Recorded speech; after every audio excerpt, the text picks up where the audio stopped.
నమస్తే BC news తో మీ ముందున్నది ఆనంద్ రాజ్ కుమార్. ఈనాటి వార్తలను ముఖ్యాంశాలు.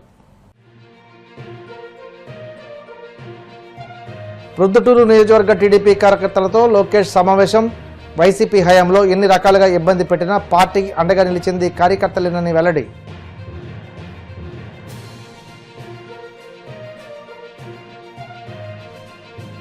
అసాంఘిక శక్తులకు మద్దతు తెలపడమే జగన్ నైజం. తీవ్ర స్థాయిలో ధ్వజమెత్తిన టీడీపీ పొలిట్ బ్యూరో సభ్యుడు వర్లరామయ్య.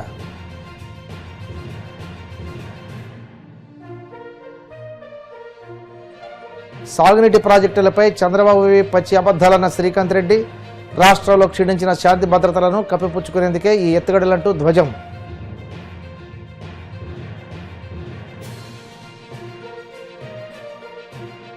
తిరుమల శ్రీవారిని దర్శించుకున్న ప్రముఖ నటుడు సప్తగిరి. ఆలయ మర్యాదలతో స్వాగతం పలికిన అధికారులు.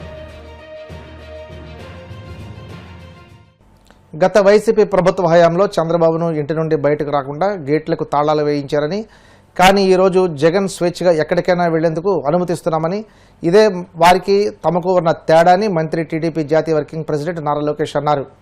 కడప జిల్లా ప్రొద్దుటూరు నియోజకవర్గ టీడీపీ కార్యకర్తల సమావేశంలో మాట్లాడుతూ వైసీపీపై తీవ్ర స్థాయిలో విమర్శలు గుప్పించారు. వైసీపీ హయాంలో ఎన్ని రకాలుగా ఇబ్బందులు పెట్టినా ఎత్తిన పసుపు జెండా తెచ్చకుండా పార్టీకి అండగా నిలిచింది కార్యకర్తలేనని లోకేష్ అన్నారు. ఎంత చేసినా వారి రుణం తీర్చుకోలేమని భోగద్వేగంతో చెప్పారు. ఎన్ని రకాలుగా ఇబ్బంది పెట్టినా ఎత్తిన పసుపు జెండా దించకుండా మడిమ తిప్పకుండా తెలుగుదేశం పార్టీకి కాపలా కాసింది తెలుగుదేశం పార్టీ కార్యకర్తలే. మీకు ఎంత చేసినా మీ రుణం నేను తీర్చుకోలేను. ఆనాడు యువగలం పాదయాత్రలో నేను ఇదే గడ్డపై పాదయాత్ర చేస్తే ఆనాటి పాలకులు నా పైన కోడిగుడ్లు విసిరేశారు. అయినా కార్యకర్తలు ఒకే ఒక మాట చెప్పారు, తగ్గేదే లేదు, ముందరికి నడుద్దామని. అడుగడుగున ఇబ్బంది పెట్టాలని ప్రయత్నించారు, కానీ మనం భయపడలేదు. మీ లోకేష్ యువగలం పాదయాత్ర ఆపేదానికి ప్రయత్నించారు. ఆనాడు GO1 తీసుకొస్తే మడిచి ఎక్కడ పెడతావు పెట్టుకోపో, ఈ యువగలం పాదయాత్ర ఆగద్దని చెప్పా. ఎప్పుడూ ఊహించిన విధంగా 175 స్థానాల్లో మనం పోటీ చేస్తే 164 స్థానాలు మనం కైవసం చేసుకుంటాం జరిగింది. అంతేకాదు దేవుడి గడప కడప గడ్డ. కడప జిల్లా అనేది తెలుగుదేశం పార్టీ కంచుకోటలాగా ఉండేది. అలాంటిది సుమారుగా 2 ఎన్నికలు మనం ఇబ్బంది పడ్డాం, కానీ తిరిగి మీ అందరి శ్రమతో తెలుగుదేశం పార్టీ కంచుకోటగా కడప జిల్లాని తీర్చిదిద్దాం. ప్రొద్దుటూరు అంటేనే చాలా పవర్ఫుల్. ఇక్కడ ప్రజలు ఎంత గట్టిగా ఉంటారో అంత గట్టిగానే మా పసుపు సైన్యం కూడా ఉంటుంది. సీతారాములు నివసించిన పవిత్రమైన భూమి మన ప్రొద్దుటూరు. కనికా పరమేశ్వరి ఆలయం, శోషంవల్లి దర్గా, RCM చర్చ్ ఉన్న పుణ్యభూమి మన ప్రొద్దుటూరు. ప్రొద్దుటూరుని మినీ ముంబై అంటారు, ఎందుకంటే వ్యాపారంలో మీరు అమ్మ స్పీడు, మీ బ్లడ్లోనే వ్యాపారం ఉంటుంది. నేను అనేక సార్లు చెప్పా, రాష్ట్ర ఎన్నికలు మొత్తం ఫండింగ్ ఒక ప్రొద్దుటూరు నియోజకవర్గం చేయగలుగుతుంది. అబ్బా, ఏకంగా బంగారం వ్యాపారంలో కూడా మీరు నంబర్ 1. ఏ వ్యాపారం మీరు వదిలిపెట్టరు, అనుకుంటే చేసి తీరుతారు. ఆ పట్టుదలనే ప్రొద్దుటూరుకి పునాది అని ఈ సభాముఖంగా చెప్తున్నా. ఇప్పుడు రాయలసీమని గోల్డ్ హబ్గా చంద్రబాబు నాయుడు గారు మార్చుతున్నారు. మనం చూసాం, జొన్నగిరి స్వర్ణగిరిగా మారింది. అక్కడ ఏకంగా ఈరోజు బంగారం తయారు చేసుకునే పరిస్థితి ఎన్డీఏ ప్రభుత్వానికి వచ్చింది. తెలుగుదేశం పార్టీ ఆవిర్భావం తర్వాత 4 సార్లు ప్రొద్దుటూరు నియోజకవర్గం గెలుస్తాం జరిగింది. ప్రతిపక్షంలో ఉన్నా అధికారంలో ఉన్నా ఎప్పుడూ ప్రొద్దుటూరుని అభివృద్ధి చేసిన వ్యక్తి మన నాయకుడు చంద్రబాబు నాయుడు గారు. ప్రొద్దుటూరుని ముందలు తీసుకెళ్ళాలి, అన్ని రంగాల అభివృద్ధి చేయాలి లక్ష్యంతో ఆనాడు మన అడుగులు వేస్తూ వెళ్ళాం.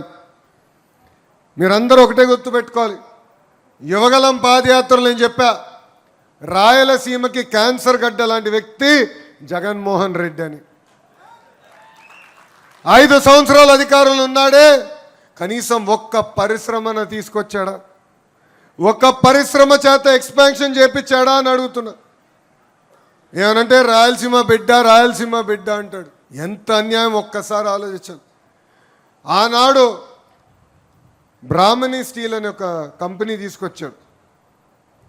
ఆ కంపెనీకి సుమారుగా 11,000 ఎకరాలు 18,000 రూపాయలకి ఇచ్చారు. ఇంకొక 3,000 ఎకరాలు 25,000 రూపాయలకి ఆ కంపెనీకి ఇచ్చారు. ఆనాడు మనందరికీ సినిమా చూపించారు. ఆ ఉక్కు ఫ్యాక్టరీ వల్ల 10,000 మందికి ఉద్యోగాలు, ఇండైరెక్ట్గా 1,00,000 మందికి ఉద్యోగాలు వస్తుందని. ఆ ఫ్యాక్టరీ వస్తుంది కనుక ఒబ్బలాపురం గన్లు కూడా ఇస్తున్నామని ఆనాడు చెప్పారు. సంఘ విద్రోహ శక్తులు అసంఖ్యాక కార్యకలాపాలకు పాల్పడే వారికి అండగా నిలవడం వైసీపీ అధినేత జగన్ నైజమని టీడీపీ పొలిట్ బ్యూరో సభ్యుడు వల్లరామయ్య ధ్వజమెత్తారు. మాజీ మంత్రి అప్పలరాజు కుమారుడు ద్విచక్ర వాహనంతో ఢీకొట్టి ఒక వ్యక్తి మరణానికి కారణమైతే అతడిపై జగన్ జాలి చూపడం ఆశ్చర్యాన్ని కలిగిస్తుందన్నారు. మంగళగిరి టీడీపీ కేంద్ర కార్యాలయంలో మీడియాతో మాట్లాడుతూ సంఘ విద్రోహ శక్తులకు పాల్పడే ప్రశ్న రావడం వెనుక కూడా గొడ్డలి పార్టీనే ఉందని వల్లరామయ్య ఆగ్రహం వ్యక్తం చేశారు. జగన్మోహన్ రెడ్డి గారు రాజకీయ రంగ ప్రవేశం చేసిన తర్వాత రాజకీయ నాయకుల విలువలు పూర్తిగా తగ్గిపోయినాయి. రాజకీయ నాయకుల ఔన్నత్యం, ఔచిత్యం ప్రజల దృష్టిలో పూర్తిగా దిగజారిపోయింది. శాసనసభ్యులు అంటే ప్రజల్లో విలువ పోయింది. శాసనసభ అంటే గౌరవం పోయింది. జగన్మోహన్ రెడ్డి గారు రాజకీయ రంగ ప్రవేశం చేసిన తర్వాత,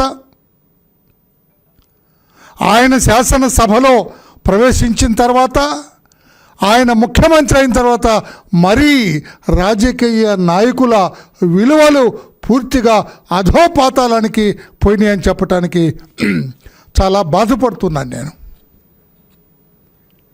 ఎందుకంటే ఈయన రాజకీయ నాయకులకున్న గౌరవాన్ని పూర్తిగా తగ్గించేశాడు. ఆయన మొట్టమొదటి నుంచి కూడా తన తండ్రి ముఖ్యమంత్రిగా ఉన్నప్పుడు ఆ ముఖ్యమంత్రితో అడ్డు పెట్టుకొని ఏ రకంగా కోట్లు కొట్టేసింది, ఏ రకంగా సిబిఐ అతని మీద ఎఫ్ఐఆర్ రిజిస్టర్ చేసింది, ఏ రకంగా సిబిఐ ఇన్వెస్టిగేట్ చేసింది, ఏ రకంగా క్విట్ ప్రోకో వాళ్ళ నాణ్యం అక్కడ పారిశ్రామికవేత్తలకి ఉచితంగా ఏది కావాలంటే అది ఇస్తాడు, వాళ్ళేమి ఈయన కంపెనీలో తెచ్చి డబ్బులు పెట్టుబడులు పెడతారు. అరెస్ట్ చేశారు తన్ని. 16 నెలలు చెంచలగూడ జైల్లో చెప్పకూడుతున్నాడు ఆయన. ఆ ప్రభావమో ఏమిటో నాకైతే తెలియదు, కానీ నేరస్తులన్నా, నేరచరితులన్నా, తప్పు చేసేవాళ్ళన్నా, సంఘ వ్యతిరేక శక్తులన్నా చాలా ఇష్టం చూపిస్తాడు వాళ్ళని కలవటానికి. చాలా ఉత్సుకత చూపిస్తాడు ఆయన. నువ్వు బాగా నేరాలు చేస్తావా, దగ్గరకు రా. నువ్వు బాగా మర్డర్లు చేస్తావా, కమ్ నియర్ టు మీ. నువ్వు బాగా కోట్లు అన్యాయక్రాంతం చేస్తావా, అవినీతికి పాల్పడతావా, రా దగ్గరకు రా. నువ్వు గంజాయి బాగా అమ్ముతావా, రారా. నువ్వు డ్రగ్స్ బాగా అమ్ముతావా, రారా అన్నట్లుగా ఉంది ఇతని వ్యవహార శైలి. అందుకే ప్రజల దృష్టిలో రాజకీయ నాయకుడు అంటే పూర్తిగా దిగజారిపోయింది. ఆ విలువలు, ఆ ఔన్నత్యం, ఆ ఔచిత్యం పూర్తిగా దిగజార్చేటట్లుగా చేసినాడు రాజకీయ నాయకుడు. ఎవరు కూడా చదువుకునే విద్యార్థులు కానీ ఎవరు కూడా రాజకీయ రంగ ప్రవేశం చేస్తాం, నేను రాజకీయ నాయకుడిని అవుతాను ముందుకు రావట్లేదు. ఎందుకంటే ఇతను లాంటి వాళ్ళ కారణం. ఏ రకంగా రాజకీయ నాయకుల ఔన్నత్యాన్ని పూర్తిగా దిగజార్చాడు ప్రజల దృష్టిలో. దానికి ప్రధాన కారకుడు జగన్మోహన్ రెడ్డి అని చెప్పడానికి చాలా బాధపడుతున్నాను నేను. ఇతను ముఖ్యమంత్రి అయిన తర్వాత శాసనసభ విలువలు పూర్తిగా నాశనం చేశాడు జగన్మోహన్ రెడ్డి గారు. శాసనసభ అంటే అది నీళ్ళ పంపు దగ్గర బూతులు మాట్లాడుతూ కొట్టుకునే ఒక వేదిక అన్నట్లుగా తయారు చేశాడు ఆయన జగన్మోహన్ రెడ్డి గారు. అంతకుముందు లేదండి. వీళ్ళ నానున్నప్పుడు కూడా కాస్త అప్పుడప్పుడే మొదలైంది, కానీ ఇంతగా దిగజారలేదు శాసనసభ విలువ. అంతకుముందు ఎటువంటి నిష్ణాతులైన ముఖ్యమంత్రులు చేశారండి. బ్రహ్మానంద రెడ్డి గారు, సంజీవ్ రెడ్డి గారు, ప్రకాశం పంతులు గారు, పివి నరసింహరావు గారు, జలగం వెంగళరావు గారు, విశ్వవిఖ్యాత నట సార్వభౌముడు స్వర్గీయ నందమూరి తారక రామారావు గారు, చంద్రబాబు నాయుడు గారు, వీళ్ళ నాన్న రాజశేఖర రెడ్డి గారు, ఆయన ఉన్నప్పుడు కూడా ఇంతగా దిగజారలేదు. ఏ మాట కామాట నేను నిజాలకు దగ్గరగానే మాట్లాడతాను. ప్రజా సమస్యలపై ప్రతిపక్షంగా తాము సంధించే ప్రశ్నలకు వాస్తవాలతో సమాధానం చెప్పలేకే ముఖ్యమంత్రి చంద్రబాబు, మంత్రి నారా లోకేష్ కూటమి నేతలంతా దిగజారి వ్యక్తిగత దోషణలకు పాల్పడుతున్నారని వైసీపీ జనరల్ సెక్రటరీ గడికోట శ్రీకాంత్ రెడ్డి తీవ్రస్థాయిలో ధ్వజెత్తారు. జగన్కు రాష్ట్ర వ్యాప్తంగా వస్తున్న విశేష ప్రజాదరణ చూసి వరవలేకే ఈ విధంగా తిట్ల పురాణానికి తెరదీశారని మండిపడ్డారు. తాడేపల్లి పార్టీ కేంద్ర కార్యాలయంలో మీడియాతో మాట్లాడుతూ 14 ఏళ్లు సీఎంగా ఉండి ఒక్క ప్రాజెక్టు కూడా నిర్మించని చంద్రబాబు ప్రాజెక్టులన్నీ తానే కట్టానంటూ పచ్చి అబద్ధాలాడుతున్నారని విమర్శించారు. అధికారంలో ఉన్నాము, మాకున్నటువంటి మీడియా శక్తులు మాకున్నాయి, మేము మాట్లాడింది నిజం అనుకుంటారు ప్రజలు అన్నటువంటి దురాలోచన ఉందో తెలియదు. కానీ పదే పదే అవే దూషణలు, అవే అసత్యమైనటువంటి మాటలతో ప్రతిరోజు అది చావుకు పోయినా, పెళ్లికి పోయినా, ఎక్కడికి పోయినా ఒకటే వాయిద్యం అన్నట్టు ఏ మీటింగ్కు పోయినా ఇదే వాయిద్యం. వ్యక్తిగతంగా జగన్ గారిని తిట్టడం. వీళ్ళ బాధ ఎందుకు అనంటే జగన్ గారు ఉత్తరాంధ్రకు పోయినా, గోదావరి జిల్లాలకు పోయినా, ఏ ప్రాంతానికి వెళ్ళినా అక్కడ వస్తున్నటువంటి జనాలను చూసి వీళ్ళ ఆందోళన, వీళ్ళ యొక్క బాధ తెలియట్లేదు. కానీ ఆ బాధను వెళ్ళగక్కుకోవడానికో లేకపోతే ఆ బాధను దిగమింగలేకో వ్యక్తిగత దూషణలకు, తిట్ల పురాణానికి వాళ్ళు దాన్ని ఎంచుకున్నారు. ఈరోజు కూడా ఒక్కటే, మీరు మాట్లాడుతున్న మాటలకు మేము అడుగుతున్నటువంటి ఏదైతే ఫ్యాక్ట్స్ ఉన్నాయో అడుగుతున్నాం. మేము మాదిరి నిన్ననే చెప్పాం, వ్యక్తిగత దూషణలు చెయ్యము, మీరు తిట్టేటివన్నీ కూడా ప్రజల కోసం భరిస్తాం, మేము ప్రజల కోసం ప్రశ్నిస్తాం, ప్రజలకు సమాచారం ఇస్తాం. ఒక ప్రతిపక్ష పార్టీగా మా బాధ్యతను అది మాత్రమే మేము చేస్తామన్నటువంటిది నిన్న చెప్పాను మీకు. అదే మళ్ళీ చెప్తున్నాను ఈరోజు. చంద్రబాబు నాయుడు గారు ఎక్కడికో జలహారతికి వెళ్ళి ఈ ప్రాజెక్టులన్నీ నేనే చేశాను, ఆంధ్రప్రదేశ్ అన్నపూర్ణంగా మారడానికి కారకులు నేను, కేఎల్ రావు గారు శ్రీశైలం ప్రాజెక్టు నాగార్జున సాగర్ కట్టారు, మిగతావన్నీ నేను కట్టానని మాట్లాడుతున్నాడు. 2004లో రాజశేఖర రెడ్డి గారు వచ్చిన తర్వాత ప్రాజెక్టులకు నిర్లక్ష్యం చేశారట. అయ్యా సిగ్గన్న ఉండద్దయ్యా మీకు మాట్లాడేటప్పుడు. ప్రాజెక్టులు కట్టడము దండగా, వ్యవసాయమే దండగా అని చెప్పి మీరు పుస్తకంలో రాసి ఏ ప్రాజెక్టుకు కనీసం ₹1 కేటాయించకుండా ఈరోజు మీరు చెప్పేటువంటి మొట్టమొదటిది వెలుగొండ ప్రాజెక్టును నేనే శంకుస్థాపన చేశాను, నేనే పూర్తి చేశాను అంటాడు. 96లో శంకుస్థాపన చేసి 2004లో తను దిగిపోయేంత వరకు ఆయన శంకుస్థాపనకి వెళ్ళేటువంటి ఖర్చులకు అక్కడ ఏర్పాటు చేసిన శిలాఫలకానికి 5 లక్షలు 6 లక్షలు ఖర్చు పెట్టాడు ఆయన ఆ ప్రాజెక్టుకి అంతా కూడా 10 సంవత్సరాలలో. తర్వాత దివంగత ముఖ్యమంత్రి రాజశేఖర రెడ్డి గారు తన హయాంలో దాదాపుగా 4 నుంచి 5 వేల కోట్ల పైగా ఖర్చు పెట్టాడు. ప్రాజెక్టు టనల్స్ తగ్గడమే కాకుండా 20.8 కిలోమీటర్ల టనల్స్ పూర్తి చేయడమే కాకుండా ఆ ప్రాజెక్టు ల్యాండ్ ఎక్విజిషన్కు డబ్బులన్నీ కూడా రైతులకు కేటాయించి ఆ ప్రాజెక్ట్ని వేగంగా ఇంకా ఆయన బతుకునంటే ఈ 5 నెలలకో 6 నెలలకో ఆ ప్రాజెక్టు కళ్ళ కనపడి ఉండేది. తర్వాత ఆయన మరణించిన తర్వాత వచ్చినటువంటి ముఖ్యమంత్రులు కానీ తర్వాత వచ్చినటువంటి చంద్రబాబు నాయుడు గారు 5 సంవత్సరాలలో ఏమీ చేయకుండా నిర్లక్ష్యం చేసి అక్కడ వచ్చేటువంటి కమిషన్లకు ఆశపడి అసలు 500 కోట్లు 600 కోట్లు మాత్రమే కూడా ఖర్చు పెట్టలేదు. తర్వాత జగన్మోహన్ రెడ్డి గారు వచ్చిన తర్వాత 3,000 కోట్లు పైగా ఖర్చు పెట్టి ఆ టనల్స్ ఓపెన్ అయ్యాయి. ఈయన అంటున్నాడు చంద్రబాబు నాయుడు గారు జగన్మోహన్ రెడ్డి గారు కేవలం పోటీ పెట్టుకున్నారని. అయ్యా టనల్స్ ఓపెన్ అయితే దాదాపుగా ప్రాజెక్ట్ పూర్తి అయిపోయినట్లది, ప్రాజెక్ట్ కంప్లీట్ అయింది. నువ్వు ఎంత ఖర్చు పెట్టావో అంతకుముందు నువ్వు శంకుస్థాపన చేసిన తర్వాత 10 సంవత్సరాలలో ఎంత ఖర్చు పెట్టావో, తర్వాత 14, 19 మధ్యన ఎంత ఖర్చు పెట్టావో, ఇప్పుడు ఎంత ఖర్చు పెట్టావో ప్రాజెక్టు పైన లెక్కలు ఇవ్వగలుగుతావా? వెలుగండు ప్రాజెక్టు పరిస్థితి అది. తర్వాత నువ్వు మాట్లాడేటువంటిది ఈరోజు అనుసంధానం చేశానటువంటిది. ఆ పోలవరం ప్రాజెక్టుకు సంబంధించింది స్పిల్వే లేట్ అవుతోంది. అనుమతుల కోసం దాదాపుగా 26 అనుమతులలో 25 అనుమతులు రాజశేఖర్ గారు తీసుకొచ్చి ఆ పోలవరాన్ని పూర్తి స్థాయిలో ఒక రూపకల్పన చేసి దాన్ని దాదాపుగా పనులు మొదలుపెట్టించి స్పిల్వేతో పాటు కెనాల్స్ చేయాలని చెప్పి లెఫ్ట్ కెనాల్ రైట్ కెనాల్ అని చేస్తే ఈరోజు రైట్ కెనాల్లో 4 కెనాల్ మొత్తం తవ్వింది రాజశేఖర రెడ్డి గారి హయాంలో. అయితే నువ్వు 4 మోటార్లు బిగించి నువ్వు నీళ్ళు ఇచ్చినానని చెప్తావా?